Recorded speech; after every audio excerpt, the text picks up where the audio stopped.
Graças a Deus. Então vamos passar a palavra e eu quero abrir com você em Romanos. E antes de eu falar o capítulo, a gente recebeu essa reunião com o tema de consagrar nossa vida a Deus, né? Esse é o tema, esse é a proposta da reunião: consagrar nossos planos, consagrar o nosso futuro, consagrar a nossa vida. E consagrar na Bíblia, ou dedicar, ou santificar, é basicamente a mesma coisa. É separar para Deus, é entregar a Ele, para o uso dele especial, para Ele, exclusivo dele. Então na Bíblia se encontra desde coisas sendo consagradas a pessoas. Na verdade, a primeira vez que a gente vê na Bíblia Deus separando algo é logo na criação. Fala que Deus santificou o dia de sábado, que foi o 7º dia da criação, o dia no qual Ele descansou. Então Ele santificou, Ele tornou esse dia especial, Ele tornou esse dia exclusivo. E a gente não vai, claro, entrar nessa questão do sábado ou do descanso, mas apenas para você ter um exemplo de que ali desde o início, desde a criação, então dedicar é colocar sob o domínio de Deus, é separar para Ele, separar pessoas, separar coisas. A gente vê até no Novo Testamento, em Atos, quando Paulo e Barnabé foram separados para a obra missionária lá na cidade de Antioquia, eles estavam lá, e o Espírito Santo falou a eles, a igreja: separem-me, Paulo e Barnabé, para a obra que eu os tenho chamado. Então separaram eles, jejuaram, oraram, impuseram as mãos sobre eles, e foi essa forma que eles separaram. Agora, separar, dedicar algo a Deus, nem sempre necessariamente vai ser acompanhado de algum ritual, alguma coisa formal. E quando a gente fala principalmente de separar, dedicar planos ao Senhor, não vai, claro, necessariamente ter um ritual para isso, mas certamente a oração, verbalizar isso, é uma forma de demonstrar isso. E, claro, através de atitudes também. Então a gente sim pode, aliás, a Provérbios fala, confia, ou algumas traduções falam, consagra as suas obras ao Senhor. E os seus planos, os teus planos, não os dele, os teus planos serão estabelecidos, serão bem-sucedidos. Então, isso significa certamente confiar nele, confiar na direção dele, nos colocarmos na dependência dele e deixar que ele conduza as coisas, porque pode ser que alguma coisa que a gente tenha em mente não é necessariamente o que Deus tem em mente, mas se não for aquilo, Ele vai mostrar, Ele vai direcionar, Ele vai alinhar as coisas. E isso certamente abençoa, porque há uma grande diferença entre a gente empurrar uma coisa e forçar uma coisa com a nossa própria vontade, as nossas próprias forças, para fazer aquilo dar certo, e outra coisa é o Senhor estar conduzindo aquilo. É a gente deixar o Senhor conduzir aquilo e aquilo ser realmente da vontade de Deus. E a gente tem na Bíblia, então, do início ao fim, né, do Antigo, no Novo Testamento, histórias, exemplos, registros sobre isso, coisas sendo consagradas, dedicadas, santificadas, pessoas sendo consagradas, santificadas e dedicadas. Mas agora eu quero ler com você em Romanos, né? Eu falei Romanos, capítulo, primeiramente capítulo, eu falei 13, né? Mas eu quero ler primeiro o capítulo 12, que certamente você já ouviu, já leu inúmeras vezes. Romanos 12, aí logo no versículo 1, onde o servo do Senhor, o apóstolo Paulo, o Espírito Santo fala através dele, escreve aos romanos e a nós hoje.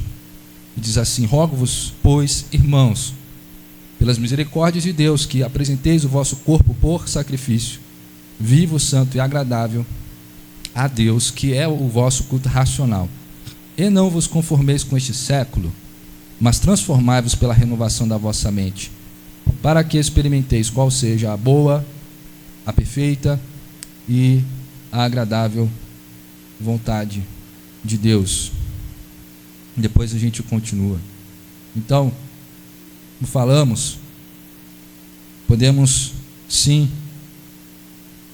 consagrar coisas a Deus, consagrar nossos planos, dedicar coisas a Deus, mas nada melhor do que a nossa própria vida ser consagrada, a nossa própria vida ser dedicada a Deus. E aliás, é isso que também viemos fazer nessa noite, é tomar a ocasião desse último dia do ano e pensar a respeito disso e renovar o nosso compromisso com isso, com Deus, ou se não vínhamos, passar a fazer, aproveitando essa passagem de ano, que é sim um marco importante, porque foi Deus que estabeleceu, tempos, foi Deus que estabeleceu estações, foi Deus que estabeleceu dias, anos, foi Ele que criou o tempo, foi Ele que criou, formou, organizou as coisas dessa forma, foi Ele.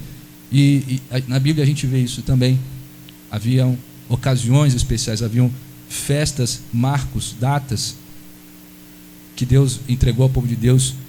E por que não tomar esse último dia do ano para renovarmos o nosso compromisso com Ele e rededicar a nossa vida a Ele? E aí ele fala que, repetindo aqui, que nós apresentemos o nosso corpo por sacrifício vivo, santo e agradável a Deus, que é o vosso culto racional.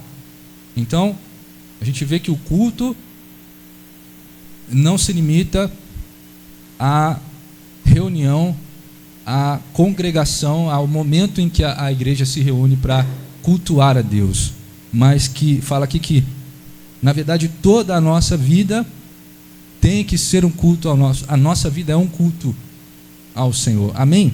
A nossa vida é um culto racional ao nosso Deus. E ele fala: não vos conformeis com esse século, mas transformai-vos pela renovação da vossa mente, para que experimenteis qual seja a boa, agradável e perfeita vontade de Deus. Então não há outra forma da gente compreender, experimentar a boa, perfeita e agradável vontade de Deus sem a transformação da mente e sem uma renovação da mente. Nós precisamos deixar a nossa mente ser renovada para poder experimentar e compreender a boa, perfeita e agradável vontade de Deus. Então, de um certo modo, pare para pensar, que todos os seres humanos respiram o mesmo ar, estamos debaixo da mesma atmosfera, nós vemos o mesmo céu, nós vemos as mesmas nuvens, nós vemos as mesmas cores, exceto aqueles que possam ter alguma questão visual nos olhos, nas vistas, mas a gente vê as mesmas cores, a gente vê as mesmas coisas, mas nem todos veem da mesma forma, nem todos veem a beleza em todas as coisas, nem todos, verdade, experimentam essa realidade da mesma forma. Então estou dando só um exemplo, porque às vezes duas pessoas compartilhando o mesmo espaço não veem a mesma coisa, não vivem a mesma coisa. E então alguns experimentam qual é a boa, perfeita e agradável vontade de Deus, alguns conseguem enxergar, conseguem compreender e experimentar, e outros não. Mas Deus quer que nós experimentemos a sua boa, perfeita e agradável vontade e a compreendamos. E isso passa pela renovação da nossa mente. E que nós não nos conformemos com esse século. E a gente está então adentrando em um novo ano. E a gente deve orar e esperar coisas boas, e ter expectativa de coisas boas. Mas a gente sabe lá no fundo, pelo conhecimento que a gente tem da palavra de Deus, que você tem, Você sabe, nós sabemos que, e o que temos visto tem confirmado isso, que o mundo tem ido de mal a pior, em muitos aspectos. A gente tem visto muitas coisas. A gente tem visto e Deus ensinando muitas coisas através dessas situações. Parece que é Deus falando através dessas situações que vão acontecendo. As estruturas humanas ruindo, né? Se mostrando falhas. Pessoas, coisas sendo reveladas, estruturas falhando.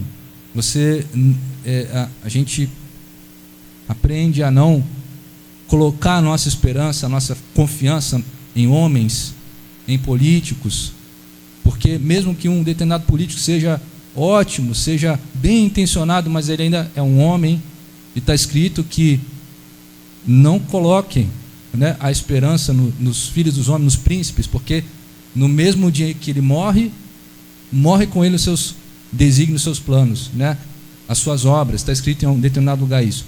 Então, muitas coisas Deus tem mostrado publicamente, Deus tem permitido acontecer para que as pessoas vejam e aprendam e considerem e coisas que já estão escritas aqui há milhares de anos. Ainda assim, muita gente parece que não enxerga e não entende, né? Por quê? Porque a gente precisa ter a renovação da mente, né? Isso que acabamos de ler aqui. Precisamos ter a renovação da mente para compreender essas coisas. Mas para quem tem tido a renovação da mente, não é difícil enxergar o que está acontecendo, enxergar o rumo que as coisas estão tomando, enxergar que é momento, como a gente vai ler uma outra passagem aqui, de a cada ano que entramos, estarmos mais firmes com Deus, estarmos mais firmes, enraizados nele, né? E vivendo a palavra dele, e não brincando, e não vivendo de aparências. Aliás, essa questão de aparência é uma coisa que vem crescendo muito, né? A gente agora tem essa coisa da inteligência artificial, né? Para quem sabe, para quem está antenado aí, e essa coisa tomou uma proporção assim assustadora, de modo que hoje já não é muito fácil, já é muito difícil você ver um vídeo que aparece para você e distinguir se aquilo é real ou não, sim ou não. Alguém falou aí até que talvez a internet morra, porque essa coisa está tão grande assim que já não tem mais realidade, já não dá para mais distinguir o que é real e o que não é. Então, nesse mundo de aparências, de ilusões, literalmente ilusões, aquilo que é real, aquilo que é autêntico, a pessoa que é verdadeira, tudo aquilo que é tangível, que é real, passa a ter um valor muito maior hoje em dia. Passa a ser uma coisa, um diferencial muito maior, porque a coisa está tão proliferada que a verdade, que aquilo que é real, aquilo que é autêntico, vai se tornando raro e mais valioso. Então, Deus tem chamado a gente, as pessoas que têm ouvidos para ouvir, a realidade, a verdade, a permanecer nele, a permanecer nas coisas básicas que estão aqui, para vivermos elas, porque essas coisas básicas que estão aqui que são incomparavelmente mais valiosas do que qualquer outra coisa que o ser humano possa criar e inventar por aí. Outro dia alguém mandava para mim, um jovem, né, e mandava para mim um vídeo de alguém comentando teologia e comentando, porque lá no hebraico, né, está escrito assim, está escrito assado, então é assim, na versão tal. E eu pensando comigo, poxa vida, a gente não está praticando a palavra nem em português e quer ficar preocupado com o hebraico, né? Não é verdade? Eu não ignoro a importância de estudar a palavra. Eu estudo hebraico, tive a oportunidade, né, recebi uma oportunidade, uma bênção, uma porta, né, e nem pagamos nada por isso, mas a gente estuda, e enfim. Mas a gente vai vendo aí, em pleno 2026 agora, praticamente 2026 nós estamos agora, as pessoas discutindo esses detalhes, essas minúcias, e preocupadas com essas coisas. E poxa, Deus está dizendo, olha aqui a minha palavra, olha aqui o básico, olha aqui o que eu quero que você faça, o que eu quero que você viva, né? Eu quero aproveitar e ler. A gente não pode demorar, porque começam já os rojões aí, mas eu quero ler em Miqueias 7. Talvez fique um pouco complicado para achar, mas se você precisar de ajuda, é só levantar a mão que o obreiro, alguém ajuda você. Mas se você também tiver muita dificuldade, apenas ouça. O mais importante é ouvir, amém? Ouvir e guardar no coração. Mas eu quero ler Miqueias, eu falei 7, na verdade 6, versículo 8. Miqueias 6, lá no Antigo Testamento, Miqueias 6.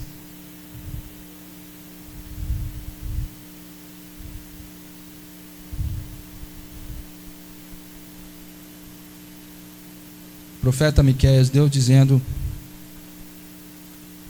admoestando o povo de Israel em vários aspectos. E aí, esse versículo, na verdade, é um dos mais marcantes da Bíblia. E ele fala assim, e é para nós, ele fala assim: ele te declarou ao homem o que é bom e o que é que o Senhor pede de ti, que pratiques a justiça, ames a misericórdia e andes humildemente com o teu Deus. Amém? Em outras palavras, é muito simples o que Deus requer de ti, ó homem: que pratiques a justiça, ames a misericórdia e andes humildemente com o teu Deus. E assim é a palavra de Deus, amém? Assim é o espírito da palavra de Deus, não só no Antigo, mas no Novo Testamento. Você vê, até mesmo lá onde lemos Romanos, todas as cartas, epístolas, todas vão trazer, em algum momento ali, né, você vai ver orientações práticas, conselhos práticos, de como o povo de Deus, né, convertido, nascido de novo, agora o que devia fazer. Então, a palavra traz muito esse lado prático, esse lado a ser vivido, esse lado que em nossa vida a gente possa demonstrar a realidade da presença de Deus em nós, a realidade do reino de Deus em nós, e que nós estamos no reino de Deus, amém? Então aqui no caso ele fala que pratiques a justiça, ames a misericórdia e andes humildemente com o teu Deus. Agora eu quero ler, quero ir para Hebreus, agora lá de novo no Novo Testamento.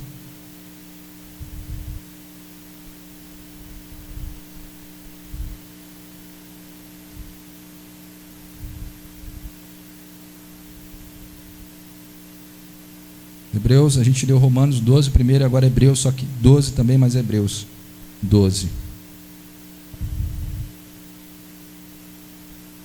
Que diz assim: portanto também nós, visto que temos a rodear-nos tão grande nuvem de testemunhas, desembaraçando-nos de todo o peso e do pecado que tenazmente nos assedia, corramos com perseverança a carreira que nos está proposta, olhando firmemente para o autor e consumador da fé, Jesus, o qual, em troca da alegria que lhe estava proposta, suportou a cruz, não fazendo caso da ignomínia, e está assentado à direita do trono de Deus. Então, creio que todas essas palavras, todas essas coisas, de uma forma muito resumida, mas elas são pertinentes a nós em relação a mais um ano que vamos adentrar, dedicar a nossa vida, separar a nossa, continuar fazendo isso, que é o nosso culto racional, não nos conformando com esse mundo, com esse século, com muitas coisas que às vezes quase passam desapercebido, mas quando a gente pensa novamente e analisa melhor, a gente vê que aquilo não bate com o nosso espírito, com a nossa natureza, com a nossa fé, com a nossa vida, vivendo a palavra do Senhor nas coisas básicas daquilo que Deus determinou. A gente vive no tempo também de muitas distrações e de muitas coisas que tomam o tempo e a energia das pessoas, e inclusive no meio cristão também, você sabe disso.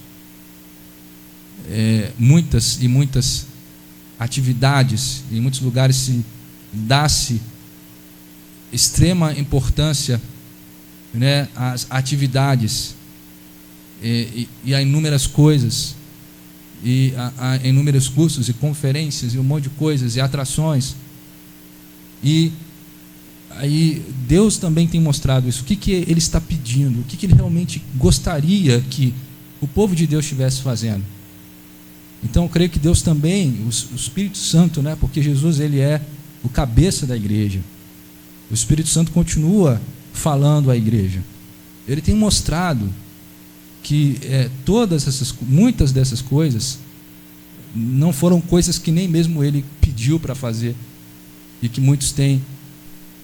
Então são obras humanas, são coisas criadas pelo homem, artificiais, e que Deus não está naquilo necessariamente. Então, a gente falou disso também, sobre vivemos o básico, vivemos a verdade, vivemos a palavra. E se já temos feito, glória a Deus, e que nós continuemos fazendo isso, porque à medida que os anos vão passando, a dificuldade, desafios vão aumentando, e somente aquele que tiver realmente enraizado e firmado em Deus e vivendo com Deus é que vai vencer e atravessar essas coisas com êxito. Amém? Deus tem falado muito isso nesses dias a nós, através de várias pessoas eu vejo Deus falando isso também. Então creio que é pertinente. E Ele fala então que nós, estando rodeados, para terminar, né, com tão grande nuvem de testemunhos, que está se referindo aqui ao capítulo anterior, quando ele fala dos heróis da fé, aquela lista enorme de heróis da fé do Antigo Testamento. Eles são a nuvem de testemunhas. Eles são aqueles que vieram antes de nós e que alcançaram, né, chegaram lá no seu destino, cumpriram a sua parte, cumpriram o seu papel, deram bom testemunho e agora estão na glória. E eles servem como nuvem de testemunhas para nós, porque agora nós temos a responsabilidade de também cumprir a nossa missão, de também viver a nossa fé. Agora é a nossa vez, é a nossa missão, agora é a nossa oportunidade. E uma vez que aquela nuvem de testemunhas fez a parte dela, então agora recai sobre nós como que um desafio, uma responsabilidade de nós também irmos adiante. Amém? E ele fala, tem a nuvem de testemunhas, então desembaracemos-nos, né, de todo o peso e do pecado. Você vê que são duas coisas, de todo o peso e do pecado. Então, o peso que eu entendo aqui são coisas que não são em si pecado, talvez, mas que acabam servindo como peso, sabe? Coisas em excesso, talvez preocupações, talvez uma série de coisas que acabam tornando a gente mais pesado e mais difícil de caminhar essa corrida espiritual que é a fé. Então a gente pode se desfazer do peso e também do pecado, né, para que nós possamos correr mais leve, possamos ter um desempenho melhor e possamos chegar lá, no ponto de chegada. Amém? Está o senhor Orlando ali que é bem familiarizado com corrida, né? Sabe muito bem a importância de se ter um bom desempenho, de se estar, né, fisicamente condicionado para completar uma corrida. Ele está falando aqui de uma corrida, só que aqui é uma corrida espiritual.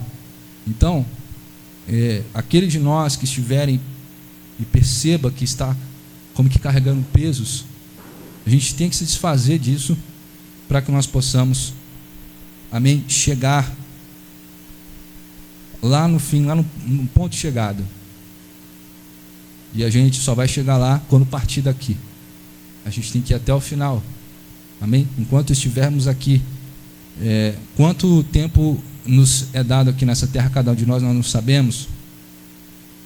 Eu não sei se alguém vai estar vivo aqui ainda quando Jesus voltar e acontecer o arrebatamento.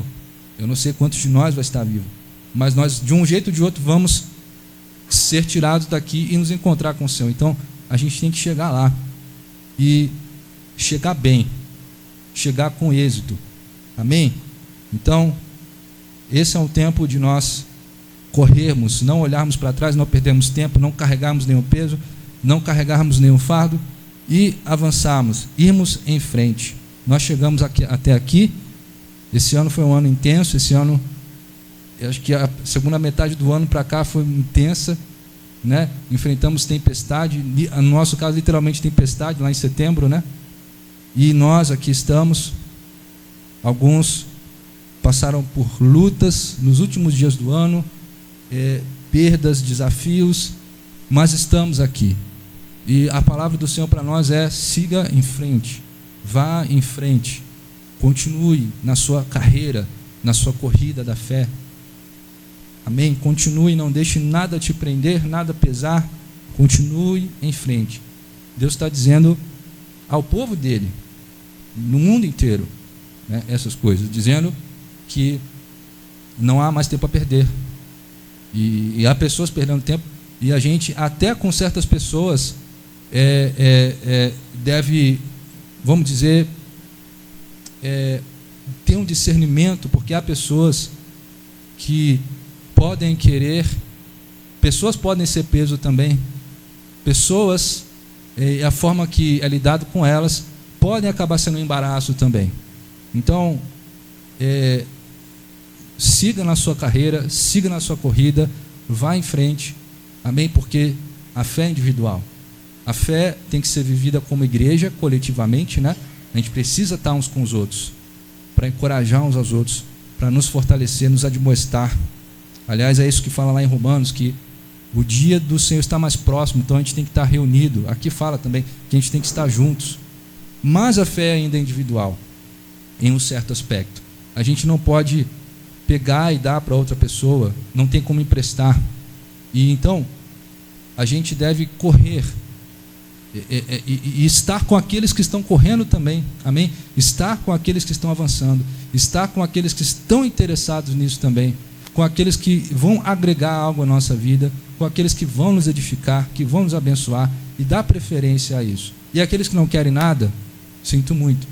Então nós temos que correr e avançar, e continuar vivendo a palavra naquilo que é básico, continuar dedicando a nossa vida, consagrando a nossa vida, que ela é um culto racional ao nosso Deus, e é isso que Deus quer de nós. Então, sim, vamos consagrar a Deus nossos planos, continuamos consagrando ao Senhor as nossas obras, dedicando a Ele em nossos planos, mas muito mais, primeiramente, principalmente, a nossa própria vida.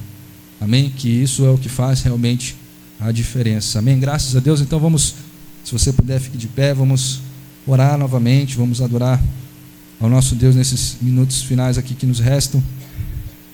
Vamos, nesse momento, aproveitar para dedicar a nossa vida, rededicar a nossa vida.